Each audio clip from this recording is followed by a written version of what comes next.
I knew this was coming, but I didn't know it was already there when I finally felt it. I couldn't quite connect it, but now that I've looked, everything just clicked. So I know why I'm feeling like this, and I know why I'm so energetic again, but this time in a whole different way. In a whole different way that hasn't happened for a long time, when I'm just motivated to do everything. But the problem is, I want to do everything at the same time, and it doesn't quite work like that. I mean, I only have 2 hands, you see them? That's all I've got. I haven't learned to operate my toes that well. I'm not a monkey.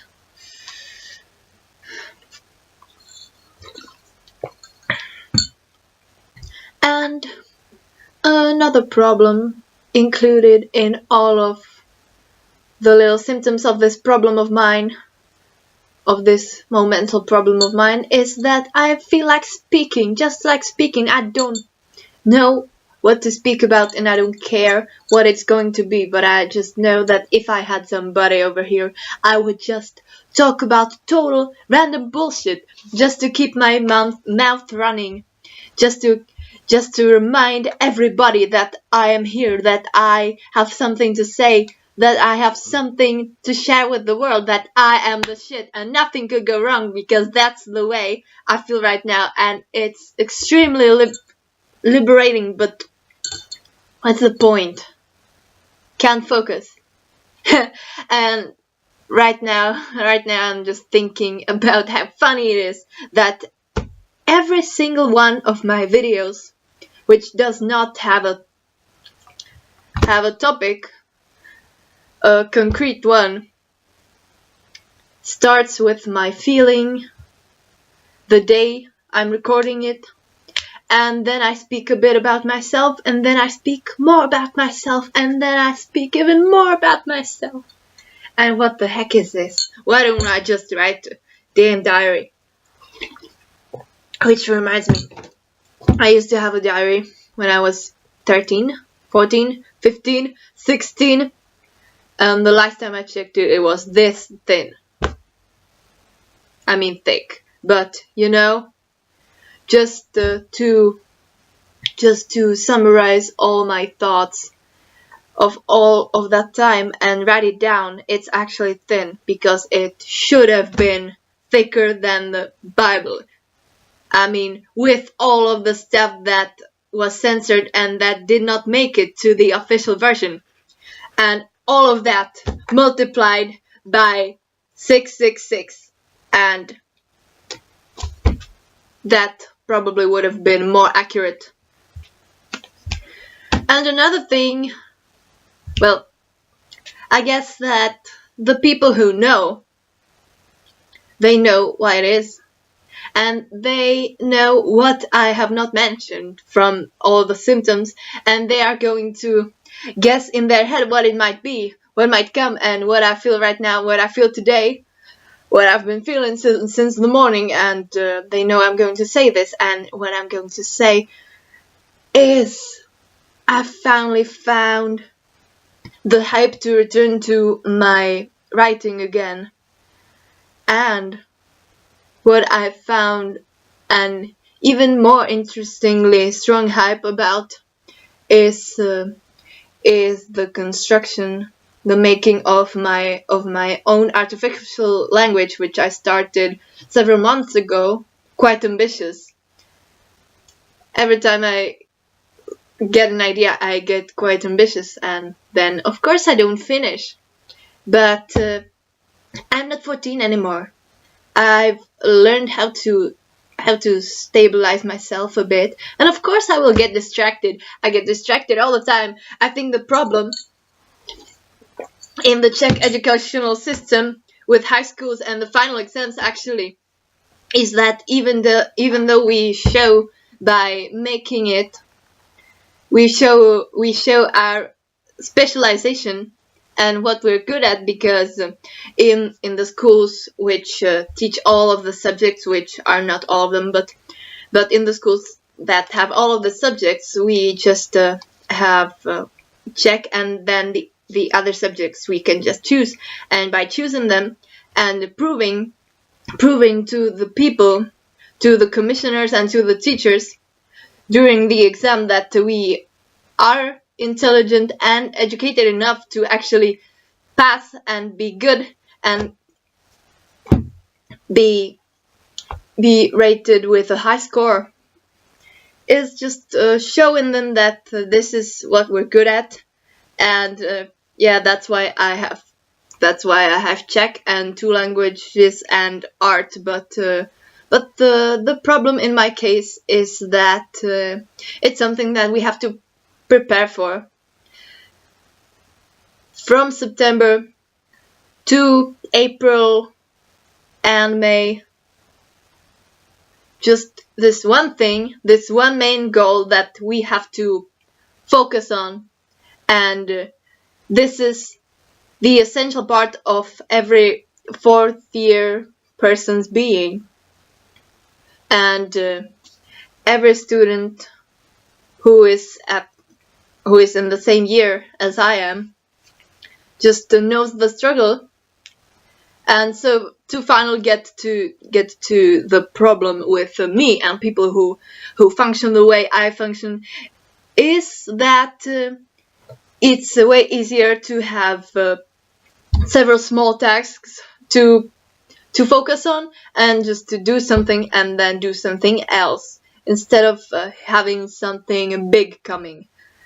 And then it's a lot of stress, and I'm not good with stress, let's say. And let's say that I get stressed the day I'm told to do something, even though it's coming in months. That's the way I function. So probably, maybe it would be better for me to just have all of the subjects, and even if I weren't the best at all of them, which I'm definitely not, I could be good at math. I do understand it, but I just can't focus in classes, and then I always make a mistake during the calculations on the test. But whatever. The thing is, probably just getting our grades from all of the subjects would be a bit easier for me, and just for that to be my entrance ticket to adulthood, and not this humongous test that we all have to go through. Yeah, but that's actually not even what I was going to speak about, because the thing is, I didn't even get to it when I was supposed to. I just thought about this. I wanted to say it, and it's like, woo, went somewhere else. Now I have to return to it. So, yeah, creating a language, and I'm returning back to that today. And I've been very obsessed with languages, not only just studying them and learning them and having certain favorite ones. I have many. Don't ask me. Please don't ask me. Maybe later. And but also, you know, just the essential idea of language, like how it's possible that it works. It's just something that separates us from animals, and maybe they do have a certain organized, systematic way of communication, but then it must be just telepathic, and that would make them superior. And everybody knows that we are better and smarter, and we are the superior ones. But guess what? Maybe not. Maybe the purest form of existence is actually the innocent and naive mind of an animal, because an animal doesn't need to manipulate other animals, or just be a jerk, be sadistic, do all of the things that humans do. And that reminds me of this idea that I have had for quite a long time, because one day I was just passing by the couch and the TV in the living room, and there was my mom sitting there and watching something about dolphins, and she was just smiling, and she said, "Oh, those dolphins are so sweet and cute." And I said, "Well, they assault people sexually. Yeah, dolphins are perverted as hell. You didn't know that?" And she said, "No, that's impossible. That's stupid. They're so cute." And then I spoke a little bit about this idea that I've had for quite a long time, and which actually came to me with the discovering of the fact that dolphins are sexually aggressive. And that's this idea saying that probably my hypothesis is that being perverted and being twisted and sadistic or whatever comes with intelligence. It feels like it to me. Because you've probably never seen a bird or a lizard just with pleasure in their face. Not that they could express emotions, but there is a way you can tell an animal feels something. Yes, it does depend on what it is, if it's a reptile or a mammal.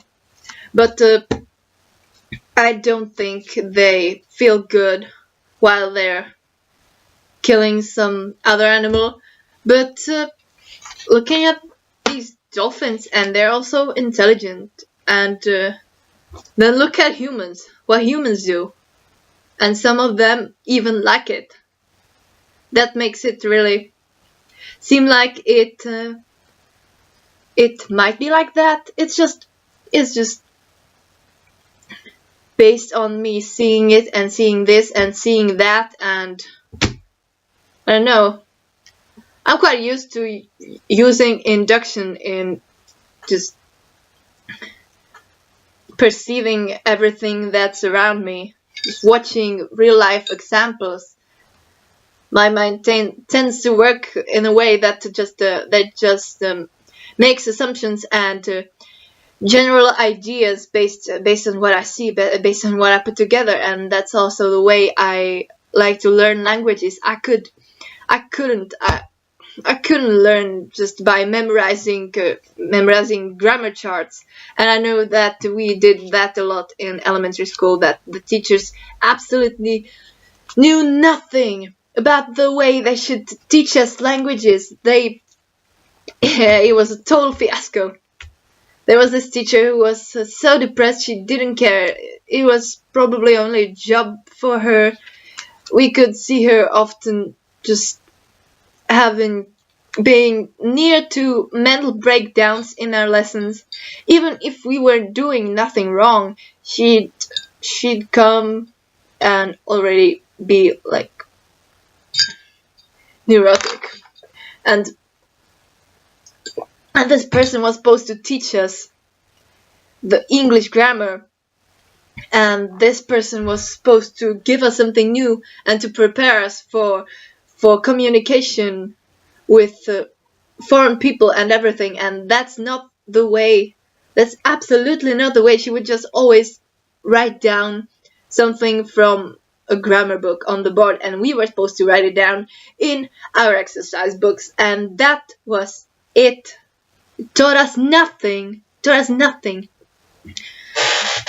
There are people who study these grammar books and it helps them, and the way they learn how it works and how they should apply the rules to their speech or to their writing in that language. and it helps them. But that's not my case, and I don't even, maybe that's a lack of empathy or something, but I don't even see a way that that the majority of people would understand it while using this method.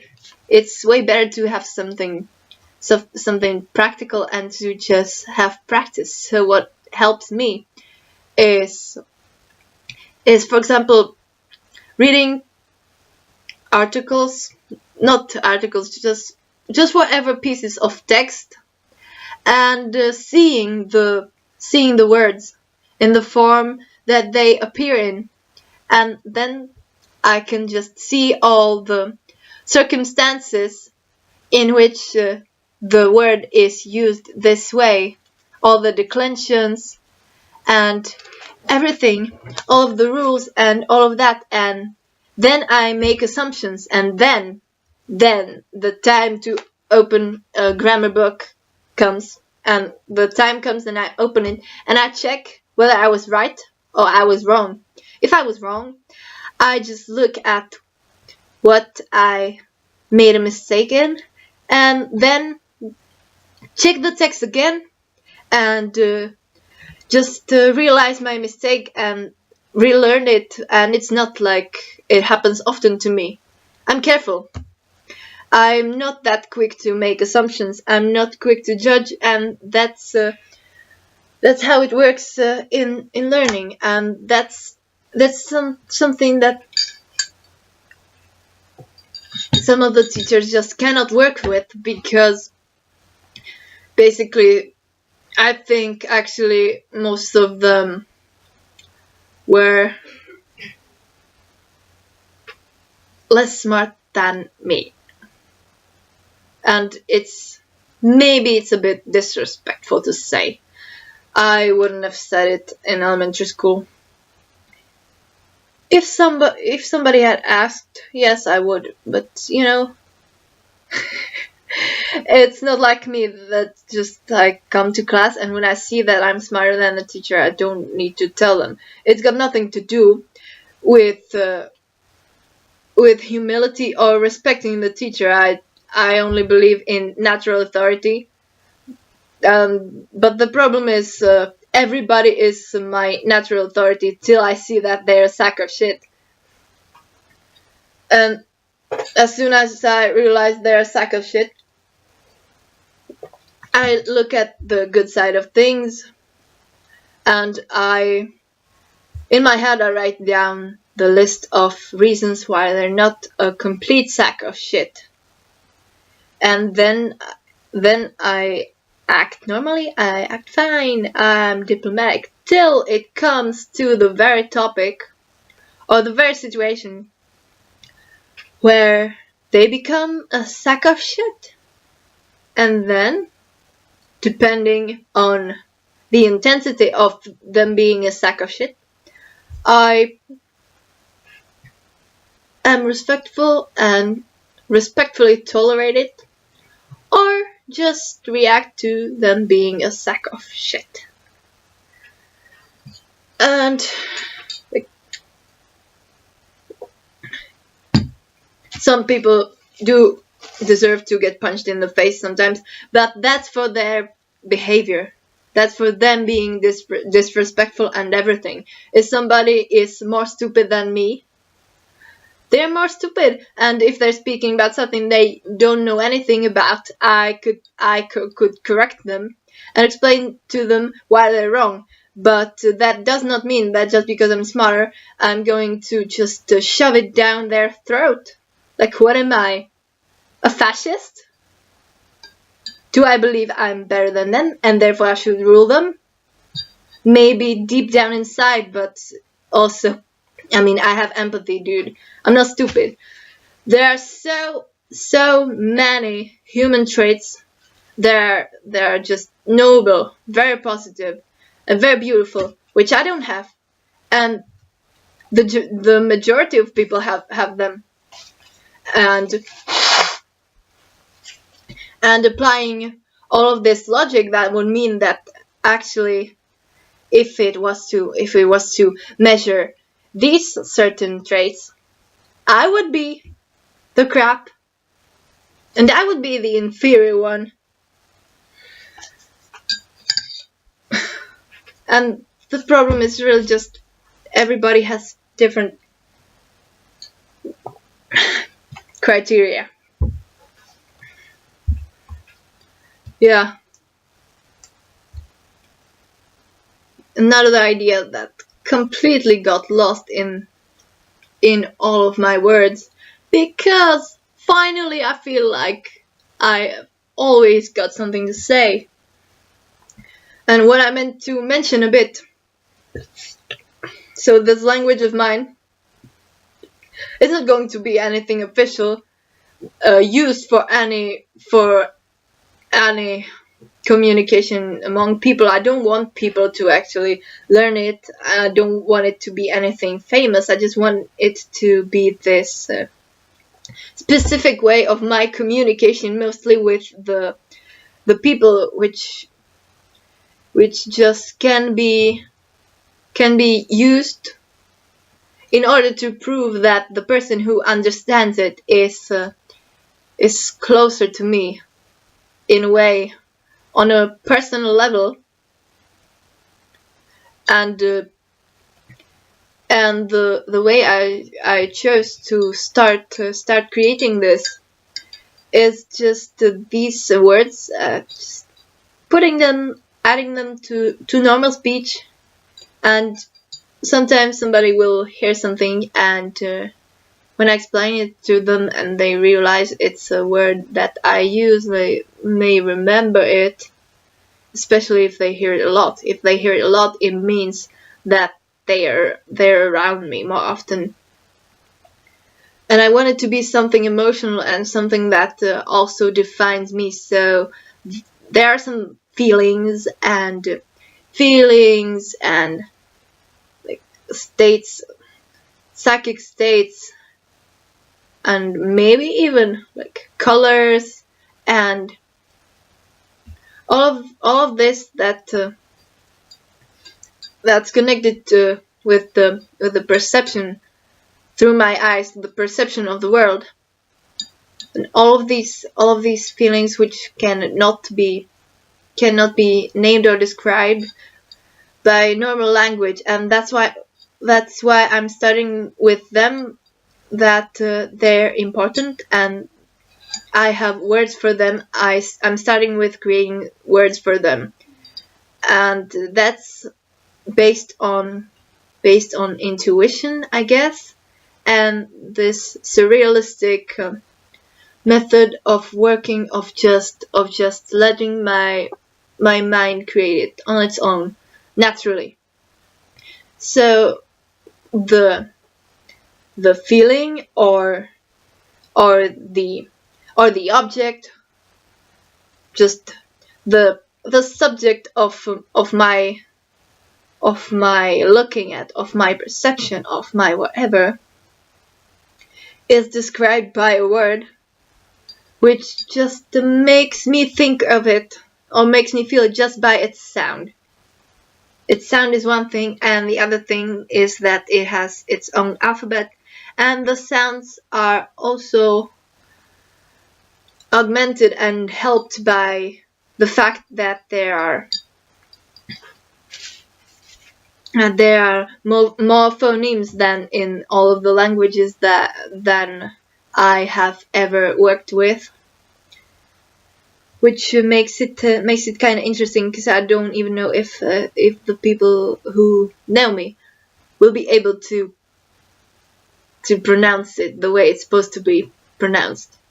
But until I have finished the language, and it will have as many words as for example, I don't know English even. That's too ambitious. Yeah, I know I'll forget about it in like half a year and never come back to it. But right now I'm feeling hyped to do it. And but when there are still just a little words, I will know which one it is, because there will be nothing that sounds similar. So there are all of these, and it reminded me also of. I'm going to have to find it because it's so interesting. I don't know who the author is, but there was this image on the internet which had a list of words that actually are the names of some of the feelings or moods which people normally do not describe because they don't know a way to describe them. And let me just check my computer if it's in the computer. So I have no idea where my phone is, and I know it is in my phone. It's definitely in my phone somewhere. Think I've got it? Not sure. Not quite sure. Oh no, those are the depressive logical mistakes. It looked similar, but then I opened it. I'm an idiot. You know why I'm an idiot? Because I'm using my phone for the light. So the light's going to have to shine right at you. Woo! Here it is. I'm just going to read to you several of these words. The ones that I find the best or the most relevant to me. Or maybe just randomly, because I don't feel like reading this whole list. This sounds cool. I've never really experienced it, but this is called kenopsia.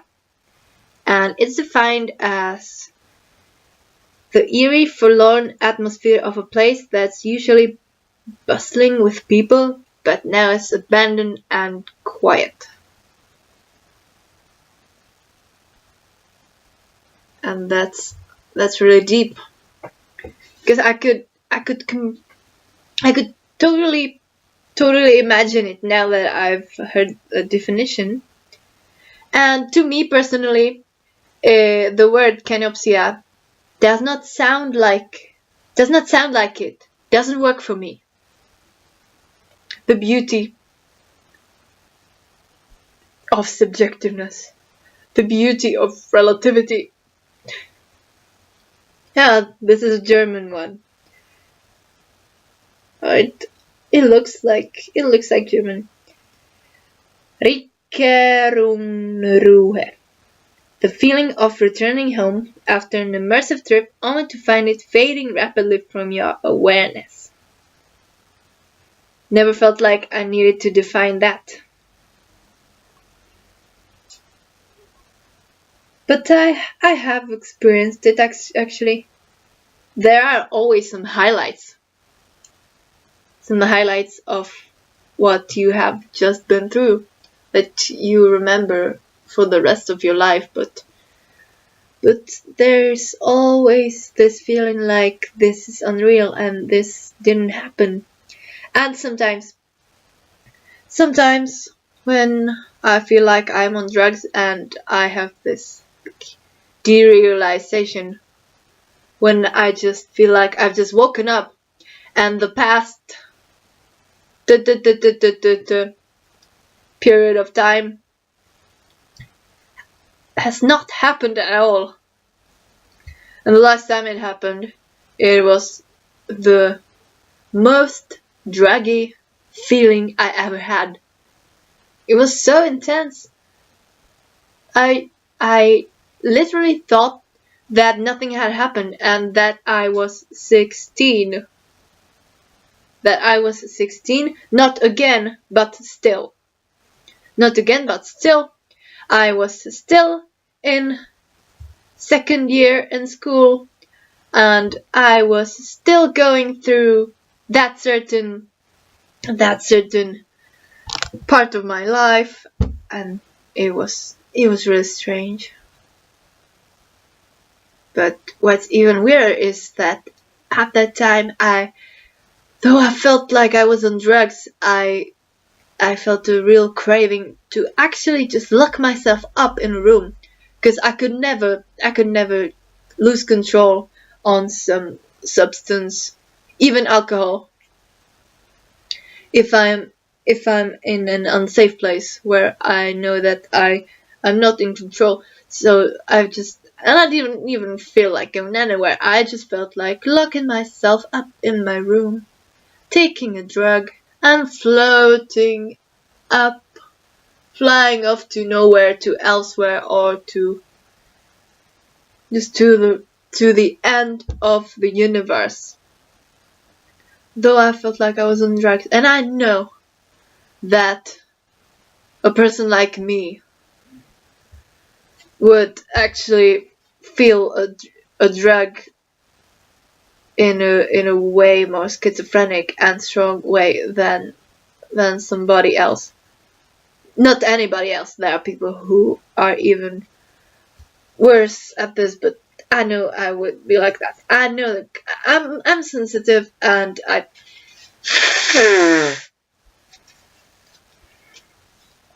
and the other reason I'm not going to tell you the other reason why I know it, because guess what? Not that you don't deserve to know. It's just I feel better when I just take it as this exclusive source of knowledge, because that's what it is. And even myself, even I sometimes don't feel like I really should be allowed access to it, but I can be humble with it. I don't need to shove it down anybody's throat. Another one. Which one's? Yeah, I know this one. And why is it German again? Do Germans really have these words? If so, it's cool as hell. Mauer, Bauer, Traurigkeit. And it's the inexplicable urge to push people away, even close friends who you really like. Happens to me. It does. And even in those moments, I always think of somebody who I would love to see at the moment. But most of my life, such a person did not even exist. Not sure if they exist now. I mean, yeah, probably, but they've been pushed away too. It's complicated. Yeah. So these are special words. And they're words for something that normally cannot be described that well. And because I'm not that good at describing feelings either. I try to write poetry, but I never express half of what I feel. I just rely on the method of connecting the sound and the look of the letters, which are not actually like the Latin script, but it even looks like it and it sounds like it, and that makes me feel it. I don't know if it's maybe some new form of synesthesia, but whatever, it's cool. So some of them are for example, these two that I came up with. I'm going to describe a situation. My mind and my speaking today is really all over the place. I just can't focus on structure. I can't. I've got something in front of me that I want to get to, some point or something, but then I have to say this and say that, turn left, turn right, and then never go back or go back and have already driven through all of the streets of the city.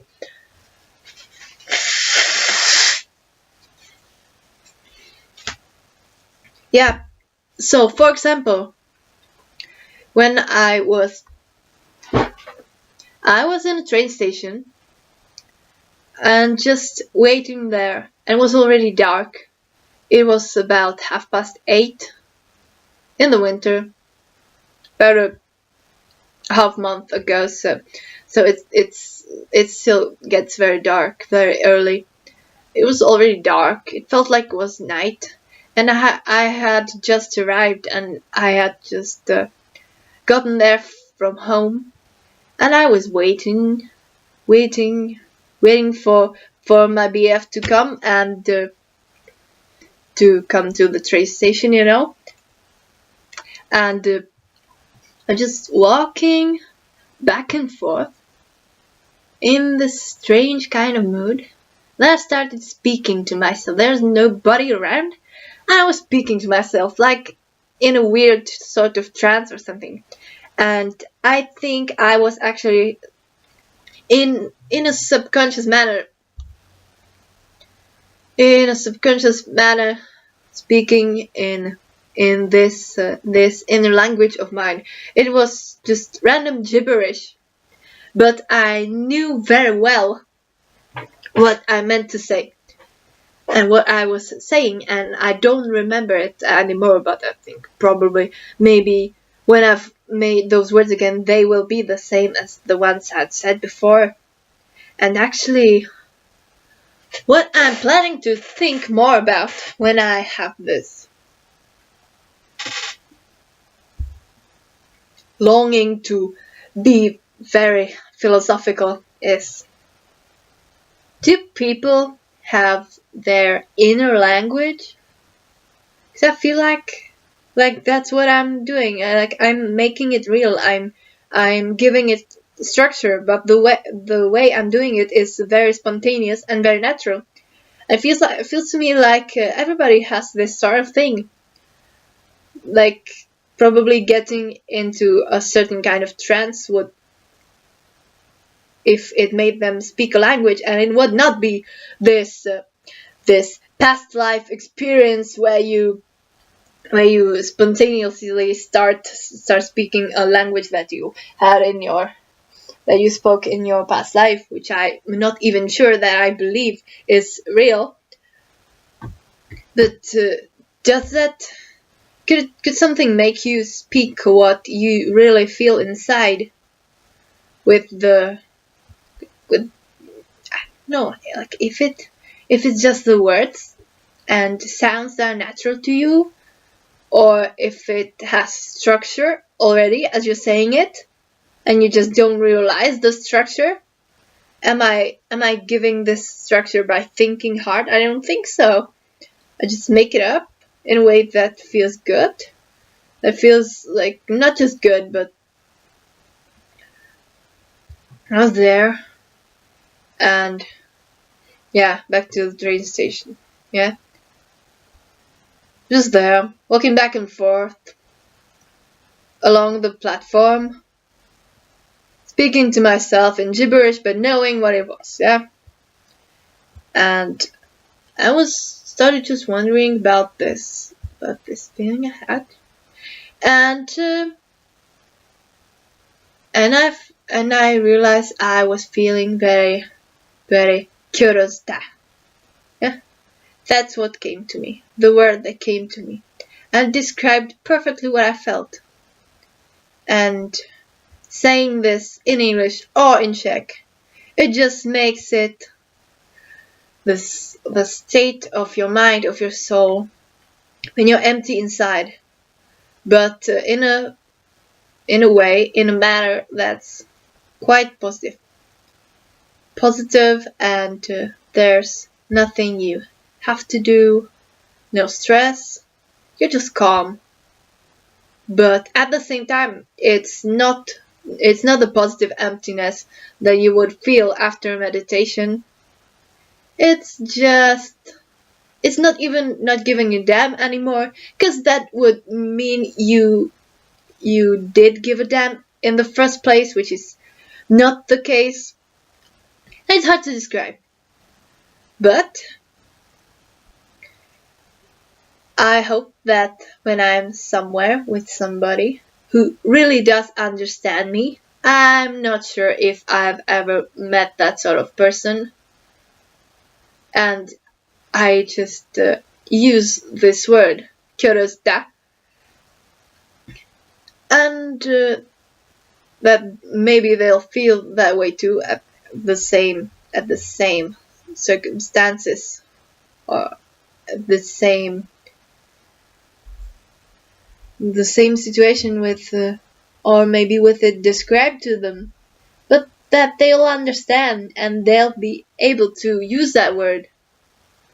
And that's another thing which I really wonder, because I've never really met somebody who would understand what I said while describing my feelings or anything. It's something so artistic and deep and poetical, and I don't know, not quite sure about anything. I could write as much poetry as possible, but we all know that the purpose of poetry is to make people feel something, but that it doesn't necessarily mean that they will feel the same way as the author did.